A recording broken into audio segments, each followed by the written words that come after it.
How does a cylinder work? A cylinder allows the conversion of compressed air energy into linear motion. Compressed air enters the cylinder chamber through the cover and presses down on the piston in the cylinder barrel. The piston moves under the pressure of the compressed air. A connecting rod is connected to the piston and moves with it. The rod can lift loads or move some mechanisms. In a single-acting cylinder, air affects the piston from only one side, returning under the force of a spring or load. To reverse this, air needs to be released from the opposite chamber. In a double-acting cylinder, air affects the piston from both sides. When air is introduced into the piston chamber, the air in the piston chamber is sent to atmospheric pressure. This causes the rod to extend and rise.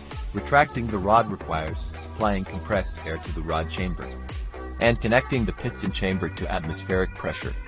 The piston is inside the cylinder barrel, a tube with a smooth inner surface. The piston has a piston rod for separating the piston and rod. The piston may also have piston guide rings. These ensure the piston slides along the cylinder barrel. A magnetic ring is installed in the piston, so that sensors can determine the piston position. A smooth surface piston rod connects to the piston. An O-ring seal connects to the piston joint. This ensures a tight seal between the piston and piston rod.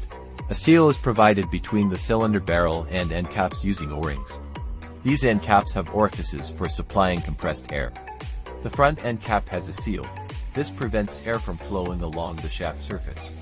A dust seal prevents dust from entering. The cylinder barrel surface where the rod contacts the seal must be very smooth. This avoids damaging the seal and ensures a tight contact. A pneumatic directional valve is needed to control the cylinder. Let's look at the operation of the pneumatic system. All the air moves from the compressor to the valve locked in the intermediate position. When switching the valve, compressed air flows from the compressor to the piston chamber. The rod chamber is connected to the air. The cylinder rod extends. When the valve is switched to the opposite position, compressed air flows from the compressor to the rod chamber. The piston chamber is connected to the atmosphere. The rod retracts.